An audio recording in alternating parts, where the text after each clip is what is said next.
Beberapa minggu yang lalu dapat dipastikan FIFA membatalkan Indonesia menjadi tuan rumah di Piala Dunia U20. Tentu saja kabar ini menjadi kabar yang mengecewakan bagi banyak pihak, bukan hanya kepada para pemain timnas, melainkan pelatih inti dari tim nasional Indonesia juga merasa kecewa, di mana Sintayong mengatakan bahwa ia sangat kecewa. Tetapi rasa kekecewaan dari Sintayong ini tidak berlangsung lama, karena nama dari Sintayong pada tanggal 30 Maret di tahun 2023 mengatakan bahwa walau status tuan rumah Piala Dunia U20 dicabut, Indonesia bisa saja ada potensi untuk menjadi peserta di berbagai macam acara yang ada di negara manapun.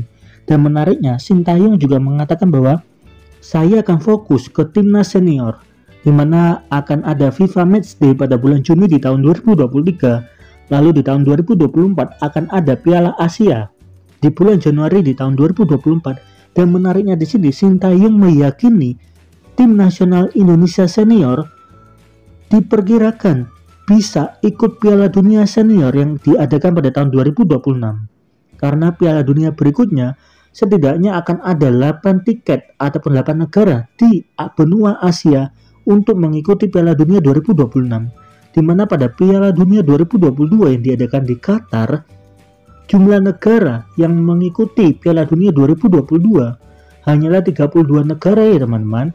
Dan menariknya, pada Piala Dunia 2026 yang diadakan 3 tahun lagi, ada perubahan yang mungkin sebagian besar dari teman-teman telah mengetahui, di mana akan ada 16 tambahan untuk berbagai macam negara yang bisa mengikuti Piala Dunia 2026.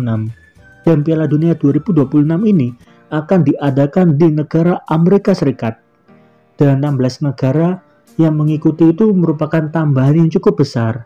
Dimana kalau kita melihat daftar yang bisa mengikuti, di sini cukup menarik karena nama dari Indonesia berada di kategori AFC, di mana anggota FIFA sebanyak 46 negara termasuk Indonesia, dan akan ada 8 negara yang bisa berpartisipasi ke Piala Dunia 2026. Dan di sini negara Arab Saudi, negara Korea Selatan, dan juga negara Jepang merupakan negara yang seringkali berada di peserta Piala Dunia 2022 ataupun Piala Dunia di tahun sebelumnya teman-teman.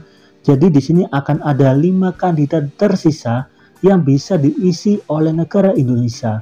Jadi kemungkinan Indonesia untuk memasuki Piala Dunia 2026 semakin membesar, dan hal itu yang diyakini oleh Sintayong. Tentu saja rasa optimis dari Sintayong kita berharap bisa membuahkan hasil. Bahkan respon positif juga diberikan oleh Ketua PSSI yang baru, yaitu Erick Thohir, di mana Ketua PSSI yang baru juga berencana untuk melakukan negosiasi kepada FIFA, di mana sehari sebelumnya Erick Thohir menuju ke FIFA untuk mengajukan proposal pertukaran tuan rumah Piala Dunia U20 ke U17. Meskipun masih dalam tahap negosiasi, tetapi hal ini mungkin dilakukan ya teman-teman. Cuman yang harus menjadi PR selanjutnya adalah ketika Indonesia menjadi tuan rumah Piala Dunia U17, maka bagaimana ketika negara Israel akan berpartisipasi? Apakah Indonesia akan kembali menolak atau bagaimana menurut teman-teman? Jika Indonesia akan kembali menolak, berarti negosiasi ini percuma untuk dilakukan ya teman-teman. Lalu bagaimana menurut teman-teman mengenai hal ini? Apakah Indonesia layak mendapatkan tuan rumah Piala Dunia U17?